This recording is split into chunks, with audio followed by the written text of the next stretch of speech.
segundo vídeo, dando prosseguimento ao segundo vídeo, e quando bate o desânimo espiritual em vocês, hein? Vocês já se perguntaram sobre isso? Aqueles que estão me ouvindo, filhos, irmãos amados e amadas? Convenhamos que nem sempre estamos animados. Hoje, por exemplo, esse servo, sopra em mim, Espírito Santo, está num desânimo total, numa tristeza imensa. Às vezes bate o cansaço, que só por Deus. Mas aí, ao invés de procurarmos nosso Senhor Jesus, nós acabamos nos afastando mais deles, revoltados, porque só queremos ver ao nosso reino, ao seu reino nada, nos afastando dele. E tudo que envolve o seu reino, isto é a igreja, a Bíblia, o caminho do bem, ministérios e tantas outras áreas importantes da nossa vida. Acredito que muitos de nós já tenhamos passado por isso. Quando estamos passando por uma fase assim, por mais que tenhamos de superar, parece impossível, parece difícil. Mas para Deus nada é difícil, nada é impossível. Mas chega de desânimo, chega, oramos, como eu orei hoje, pedindo que o Divino Espírito Santo sobre mim, que me dê ânimo, que me tire do pânico, da angústia, da fraqueza e da tristeza. Vamos refletir então sobre o que a Bíblia tem a nos dizer sobre o mal espiritual que pode acometer a qualquer um de nós, mortais. Elias na caverna, o grande profeta Elias, em 1 Reis capítulo 19, mesmo depois de presenciar grandes feitos do Senhor, passou por um período profundo de desânimo. Sim, ele estava com medo da rainha Jezabel, que havia ameaçado de matá-lo. Sentia-se sozinho, por ser o único profeta de Deus, e estava decepcionado com o povo de Israel, que havia quebrado sua aliança com o Senhor. No versos 4 do capítulo 19, Elias chega a desejar a própria morte e pede para Deus que tire sua vida. Contudo, o anjo do Senhor vai até Elias e dá a ele de comer e beber. 1 Reis capítulo 19, verso 5. Depois que ele estava na caverna, ele é visitado pela presença manifesta de Deus, que produz um vendaval e depois um terremoto e por último fogo. 1 Reis capítulo 19, verso 11 e 12. E depois do fogo o Senhor fala em suave sussurro com Elias. Ele dá um novo ânimo, entrega boas notícias e o comissiona novamente. É interessante notar que mesmo Deus, cuja presença produziu um vendaval e fogo, é também um Deus que com voz tranquila renova as esperanças de Elias, chamando-o novamente a pregar. Também passaremos por esses momentos de medo, pelo qual esse servo está passando, decepção, solidão, entre outros sentimentos que um pai longe da família sente. Mas da mesma forma temos um Deus que renova a nossa esperança e nos chama novamente para cumprirmos o nosso chamado. Quero aqui abordar a vocês, fiéis à palavra, quem está me ouvindo, amados e amadas. Notaram aqui que fala em Elias que Deus produziu vendaval, depois terremoto e fogo. Deus usa todas as formas para se comunicar com seus fiéis. Eu quero aqui revelar até segredo a vocês.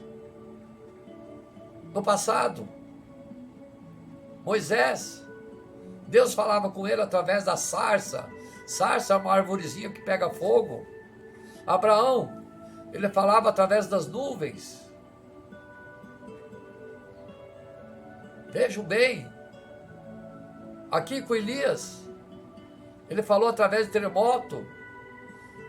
por último fogo. Vocês sabem quem levava pão para Elias? Corvos, sim. Levava pão todo dia para alimentar Elias. Então eu quero dizer que hoje o Deus Todo-Poderoso, Ele usa da sua forma que está no seu poder atual. Como? WhatsApp, enviando servos do Senhor, dar a mensagem, sonhos, compreenderam, fiéis à palavra. Ele usa sim, está aqui, está provado. Em Jó, ele usava o redemoinho, e dentro do redemoinho, eles transmitiam a palavra. Hoje, ele se comunica com pessoas através do WhatsApp, sim. Por que duvidar? Está escrito. Ele é o Deus Todo-Poderoso. O que é que a Bíblia diz? Vamos lá? Pode não ser tão fácil de nos mantermos animados, ainda mais em tempos com tantas crises que temos vivido. Eu quero dar um testemunho aqui, como já falei, eu quero abordar aqui, que no início dessa pregação, o inimigo me jogava para baixo, tentando evitar essa pregação. Por isso, dão valor ao que o Pai está transmitindo a vocês, através desse servo. O que eu fiz? O poder supremo, a oração. Me ajoelhei, passei óleo ungido em mim e clamei pelo Senhor. Estou aqui pregando a vocês a palavra de seus anseios. Amém. Mas como foi dito pelo próprio Senhor Jesus em João capítulo 16, verso 33, tenho-vos dito isso, para que em mim tenha paz. No mundo tereis aflições, mas tende bom ânimo, eu venci o mundo. Olha o que Jesus está te mandando. Sabemos que vivemos em uma constante batalha espiritual. Observe, fiéis à palavra, amados e amadas. Por isso me pergunto, por que deixamos de nos investir pelo escudo do sangue de Jesus espiritualmente, orando, pedindo, clamando? O inimigo conhece, amados e amadas, a sua ferida, a minha. Ele sabe aonde deve tocar e atingir. Sabe aonde está tocando minha ferida? Tristeza, aflição, pânico. Onde a gente perde até a vontade de viver.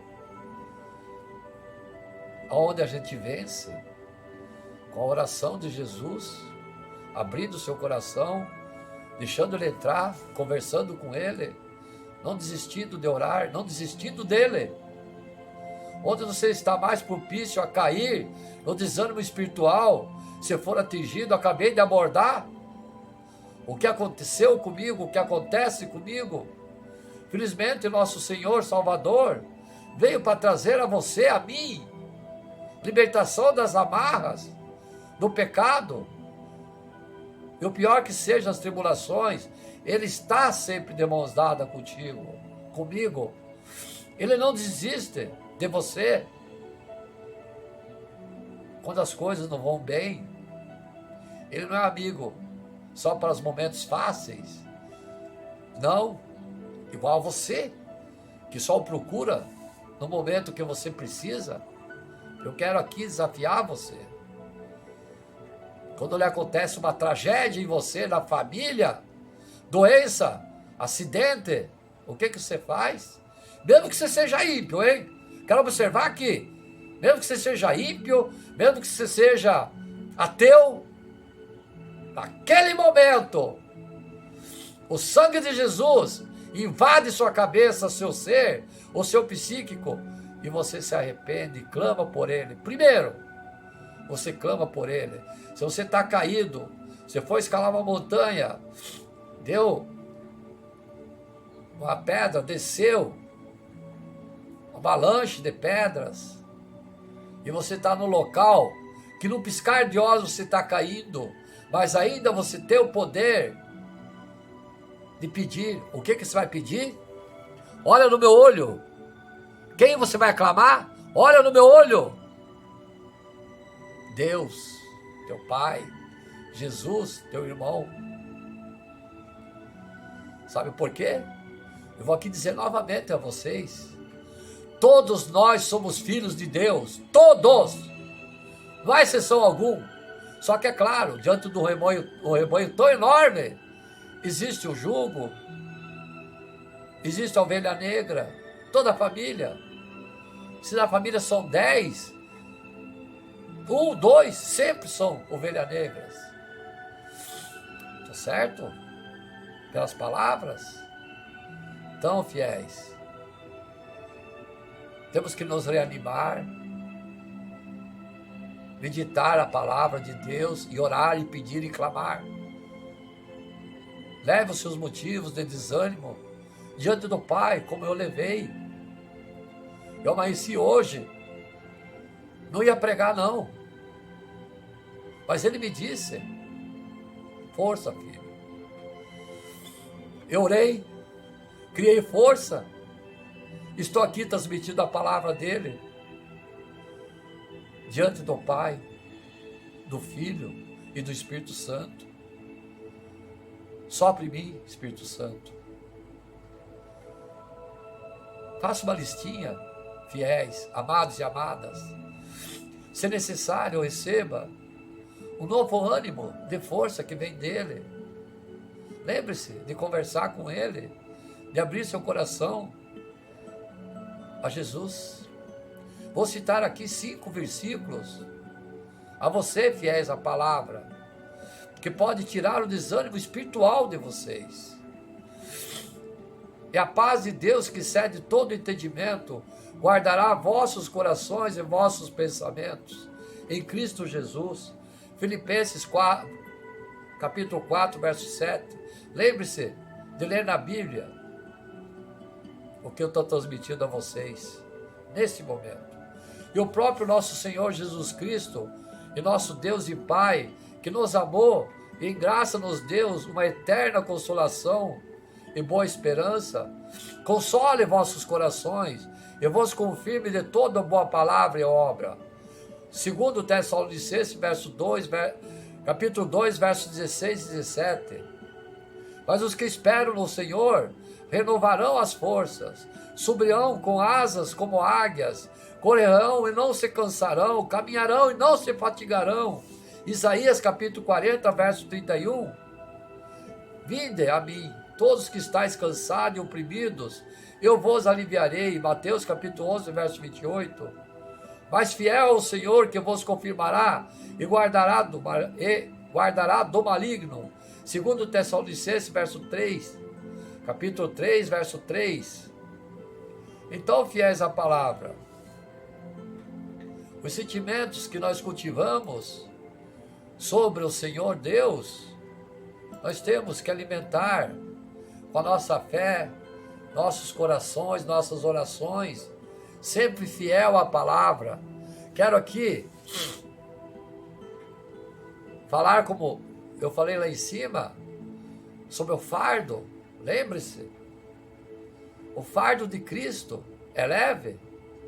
Vamos abordar sobre esse tópico, fiéis à palavra, servos do Senhor. Vinde a mim todos os que estáis cansados, oprimidos, e eu vos aliviarei. Tomai sobre vós o meu jugo, e aprendei de mim, o que sou manso e humilde de coração, e encontrareis descanso para vossas almas. Porque o meu jugo é suave, e o fardo é leve. Mateus capítulo 11, verso 28 e 3. Quero aqui fazer um parênteses, explicar para vocês o que é jugo e o que é fardo, tá? Está escrito aqui, porque o meu jugo é suave e meu fardo é leve. Jugo, sabe o que é? Jugo é aquela, tem uma dupla de boi, né? Não tem aquela canga que põe nos dois, que carrega a carroça? Aquilo é jugo. Copiaram? O fardo é um monte de trigo que você carrega nas costas. Compreenderam o que Jesus quer transmitir a vocês?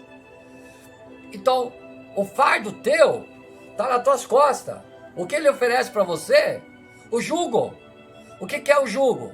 Ele não vai carregar sozinho. Ele vai ajudar a carregar.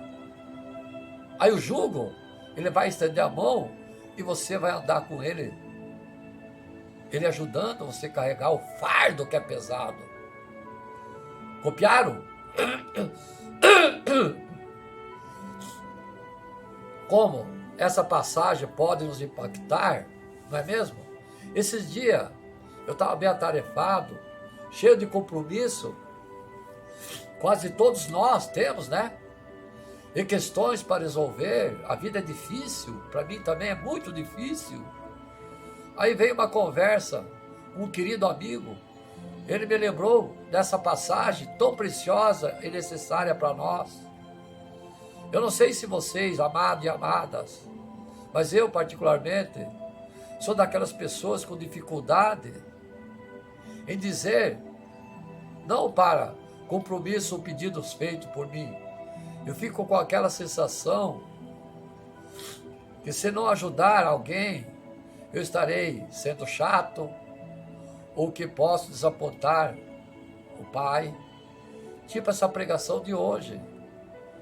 Eu não saberia viver o amanhã sem essa pregação. Meu coração ia ficar vazio, minha alma ia chorar. Com certeza isso não é bom, pois somos capazes de fazer tudo ao mesmo tempo. Ainda somos uma pessoa, não é mesmo? Mortais. Bem, mas ao ler essa passagem, eu pensei que não estava sendo leve. Como lemos em Mateus capítulo 11, nosso Senhor disse que não teríamos um fardo, mas que o fardo dele é leve. Isso é, seus apóstolos para nós são leves.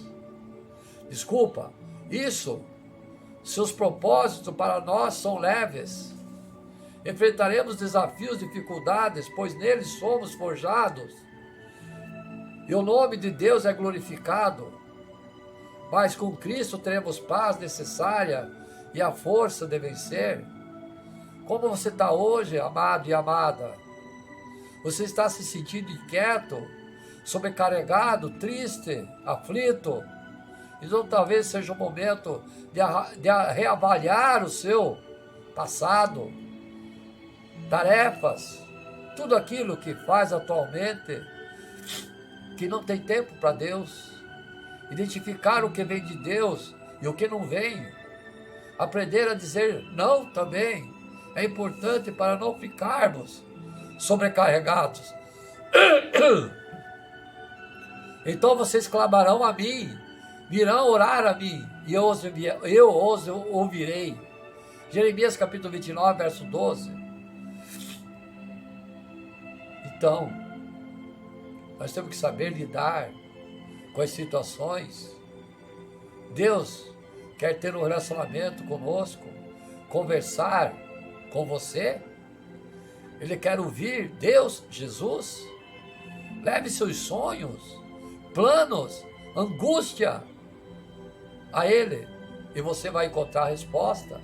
Amados e amadas, veja essa palavra forte que eu estou transmitindo a vocês. Deus quer ter um relacionamento com a gente, com você, conversar com você, te ouvir. Leve seus sonhos a Ele, planos e angústia, e você vai encontrar a resposta. Talvez Ele está te oferecendo o que você nunca lembrou-se de oferecer a Ele. Ele é teu Pai. Olha aqui no meu olho, Ele é teu Pai. Que mesmo nos momentos difíceis, você vai encontrar a resposta que Ele disse para você. Leve teus sonhos para mim. Não é igual a você, talvez, amado e amada, que só chama eles. Ele clama nos momentos difíceis. Porque nos 20 anos você não estava um bagaço. Você era jovem, cheio de saúde e vida, e tudo aprontou. Igual aquele que estava à beira do precipício.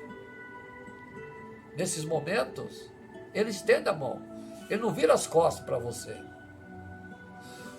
Não é feitio dele fazer essa forma.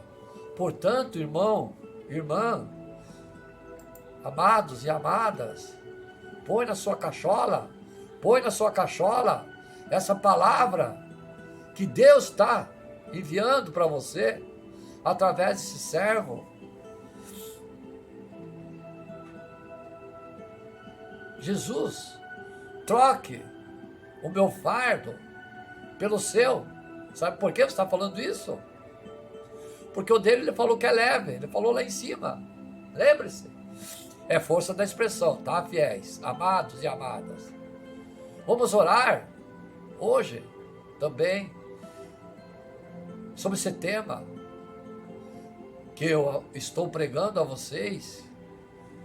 Iremos orar também para Jesus que troque nosso fardo pelo dele, que como está escrito em Mateus capítulo 11, verso 28 e 30, é suave e leve. Quero explicar a vocês, filhos. A expressão da palavra aqui é tipo uma palavra, uma metamorfose. O que é a metamorfose? Ele está se referindo. Não você pegar o fardo dele que é leve. Ele vai te ajudar a carregar o fardo, juntamente com o jugo. Copiaram? Espero que eu tenha me feito entender. Quantas vezes não nos enchemos de coisas para fazer, como falei, esquecemos daquilo que realmente deveríamos fazer para a honra e glória de Deus. O seu trabalho é uma área importante da sua vida, sim, bem como sua família, amizade e tantas outras coisas.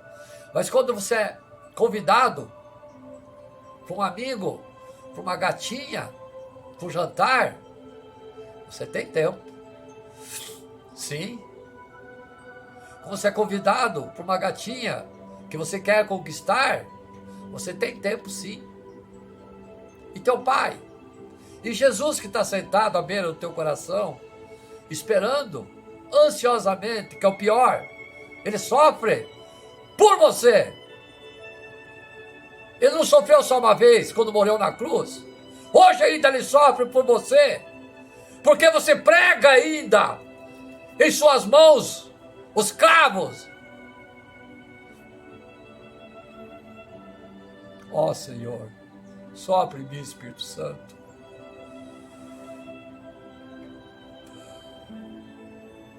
Vocês copiaram? Ele ainda, depois que deu a vida por você, ele senta no degrau do teu coração esperando que você o convide. E às vezes o que você faz? Não tenho tempo. Eu tenho que jantar com um amigo, depois eu tenho que ir na academia, depois eu tenho que ver um filme. Talvez aí depois do filme eu vou dormir, eu estou meio cansado, nem esqueço de falar com ele. Ou melhor, até esqueço de falar com ele e ler a Bíblia. E orar em secreto, no seu quarto, implorando a Deus, clamando a Ele, por aqueles que necessitam. Vamos orar então, eu quero deixar aqui, desculpe as lágrimas. É Jesus que chora. Eu não sou Jesus, eu sou servo dele. Ele chora através de mim. Sim, ele chora através de mim. Sim. Vou deixar então aqui uma passagem para que fique cravado no seu coração, amados e amadas. Vinde a mim todos que estáis cansados, oprimidos, eu vos aliviarei. Tomai sobre vós o meu jugo que é leve, e aprendei de mim, que sou manso e humilde de coração, e encontrareis descanso de vossas almas, porque o meu jugo é suave e meu fardo é leve. Vocês viram? Por que meu jugo? Porque ele vai te ajudar a carregar teu fardo pesado. Porque ele falou, porque meu jugo, teu fardo pesado. Porque ele quis dizer que o dele é leve. E ele quer pegar o teu pesado e colocar o dele leve. Isso quer dizer, ele quer te ajudar a carregar seu fardo. Do seu jugo. Mateus capítulo 11, verso 28 e 30. Lembrando então, amados e amadas, que vocês podem orar da sua forma, meditar, clamar ao Pai. Mas se quiser me acompanhar nessa oração, será um prazer. Sinta-se à vontade. Se você quer, na Igreja Novo Reino de Deus, nesse intervalo, louvar um hino de louvor e oração, será bem-vindo pelo Pai. Amado Deus, graça te dou por mais um dia, pelo seu amor e cuidado. Agradeço a Jesus Cristo por me libertar e nos salvar, livrando-nos de toda a condenação e o peso do nosso pecado. E hoje posso viver tranquilamente com um fardo leve, o fardo que Jesus te deu. Senhor, sabe, tantas vezes a vida parece ficar pesada, intensa demais, e que traz tristeza nos nossos corações, tira o sono, nos deixa inquietos. Pai, sei que não deveria ser assim. Quero viver para vós, para os teus propósitos, pois o teu fardo é leve e o teu jugo é suave. Perdemos tanto tempo e gastamos energia com tantas coisas que muitas vezes não se relacionam com o teu chamado, ou com o que o Senhor tem para nossas vidas.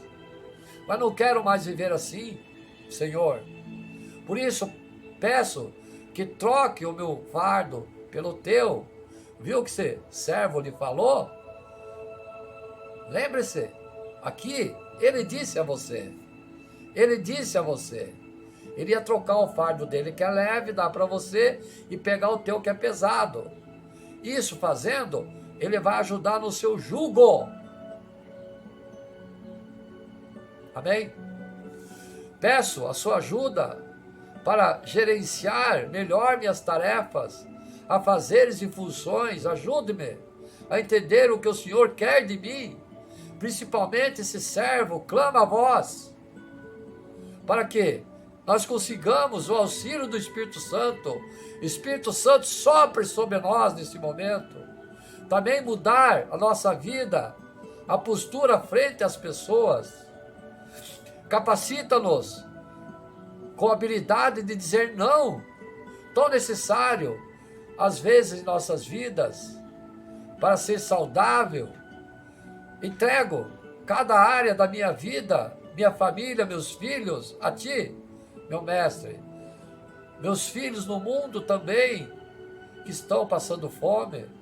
Tu és perfeito em tudo que faz. Meu Deus, o Teu poder é eterno. O Teu poder torna o impossível possível. Por isso, eu clamo nessa oração a vós, em nome de Jesus. Vamos ver também o que Jesus fez por nós, o maior ato de amor em toda a história. Repito, o maior ato de amor em toda a história. Quando chegamos à data provável da morte de Jesus, que é a Páscoa, né? Semana Santa, que provavelmente Jesus não morreu em abril, certo? Ele morreu lá em maio, junho. Mas o dia não importa, o que vale é a intenção. Data tão importante a morte de Jesus para nós, que comemoramos o maior ato de toda a história. Estava pensando ao longo dessa semana sobre as pessoas que comemoram essa festa, essa data. Acredito que muitas famílias têm o hábito de se reunir para fazer almoço especial, festa, chocolate. No caso de nós cristãos, vamos à igreja e também temos um culto especial. Seamos em memória ao sacrifício do Senhor. Apesar disso, eu sinto que a morte de Jesus, tendo o nome como Páscoa, não ganha muito destaque. Por exemplo, do Natal também. Para muitos, eu acredito que isso aconteça pela comercialização dessa data. Ganhos, faturamento.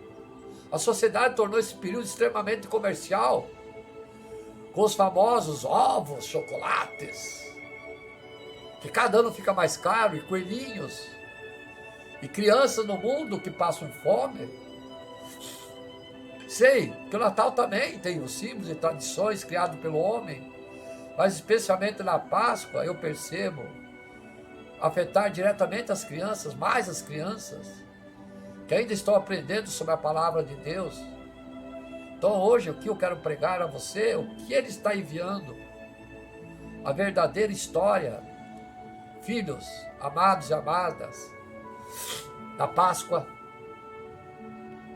Esse ano, cada um irá comemorar um momento com a família, em reclusão devido à pandemia. Praticamente agora já passou, né? A última Páscoa. E você sabia que a primeira Páscoa também foi assim? Eu gostaria de dizer a vocês em hebraico, Pesach significa passagem, que por sua vez tem um significado ainda mais profundo. No tempo de Moisés, o povo de Israel, que descendia de Jacó, Isaac e Abraão, era escravo na terra do Egito. O Senhor já havia dito como seria todo o processo, quando ele fez uma aliança com o patriarca Abraão. Gênesis capítulo 15, verso 13 e 14. Então o Senhor lhe disse: saiba que os teus descendentes serão estrangeiros numa terra que não lhe pertencerá, onde também serão escravizados e oprimidos por 400 anos. Sim, mas eu castigarei a nação a quem servirão como escravo, e depois de tudo sairão com muitos bens. Todos conhecemos bem o castigo e a história das 10 pragas do Egito. E apenas para contextuar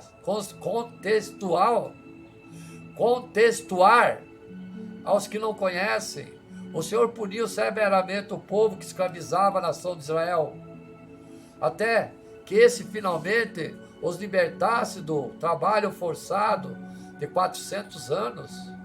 O último castigo e o pior de todas as pragas foi a morte de todos os primogênitos entre cidadãos egípcios, desde o filho do mais pobre servo até o faraó.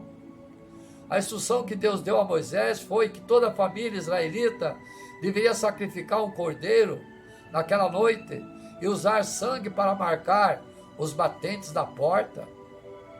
Então o anjo da morte faria uma passagem pelo Egito e tiraria a vida de todo primogênito de cada casa, a não ser sobre os umbrais da casa que houvesse marca do sangue do cordeiro, como Deus havia ordenado. Sendo assim, os primogênitos do povo hebreu foram poupados.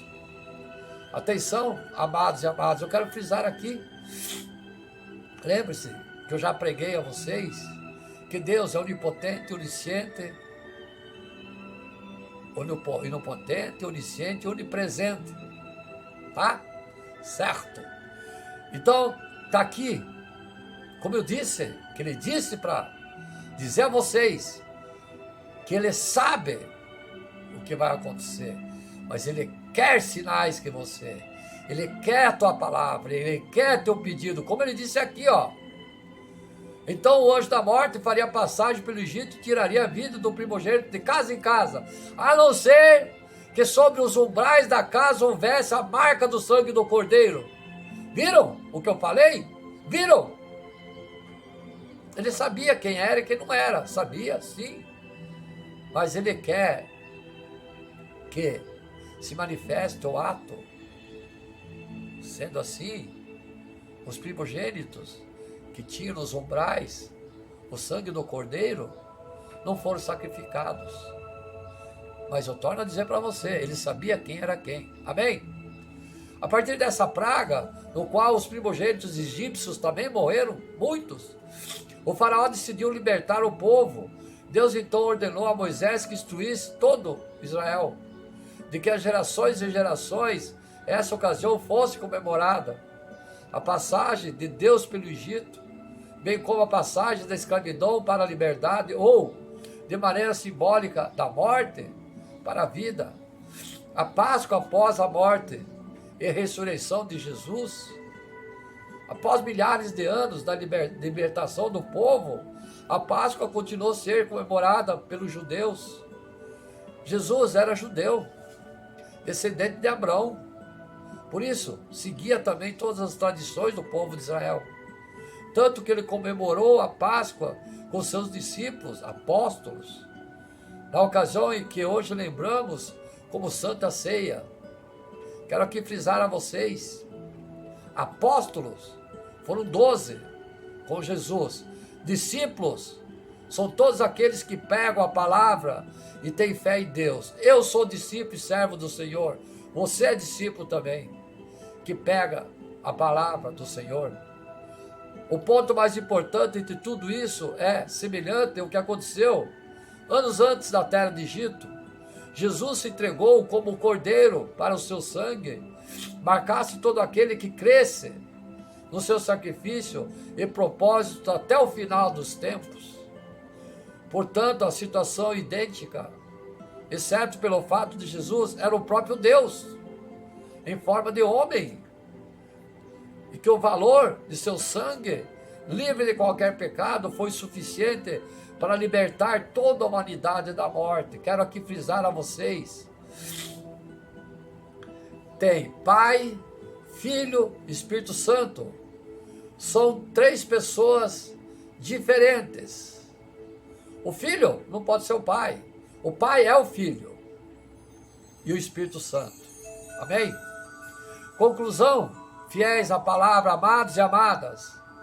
Agora que nos aprofundamos na história da Páscoa, eu gostaria de lembrar a vocês, a nossa comemoração deve girar em torno desse grande acontecimento, que Jesus morreu por você e por mim, para nos dar vida. Sendo assim, ainda seríamos condenados à morte, mas Cristo trouxe a libertação e é digno de toda honra e toda glória.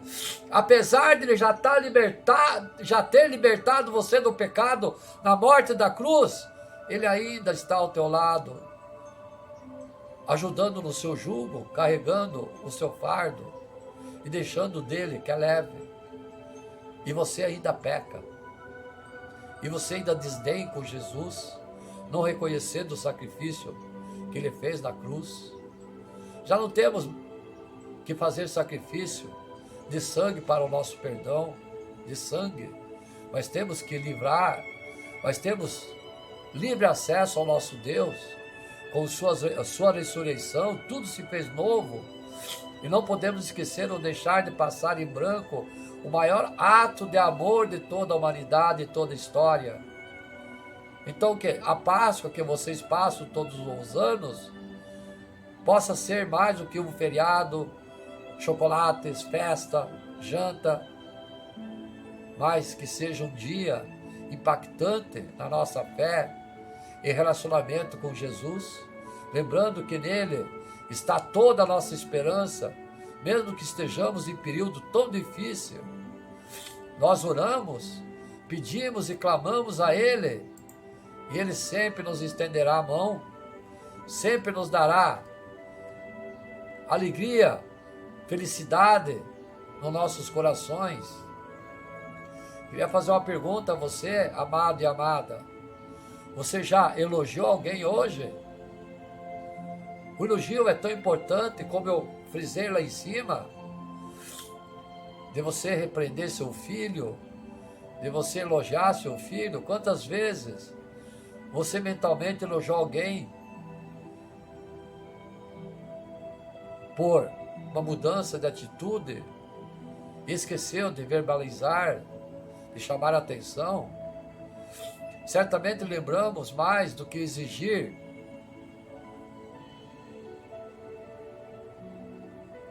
mudanças do que elogiar.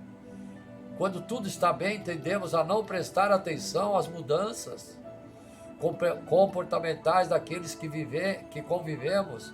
Mas quando as pessoas fazem algo que nos desagrada, logo os recebemos e nos aborrecemos. Então, eu quero dizer a vocês que na relação familiar, como já frisei lá em cima, eu vou continuar no segundo vídeo, esse já, amém? Terceiro vídeo, desculpa.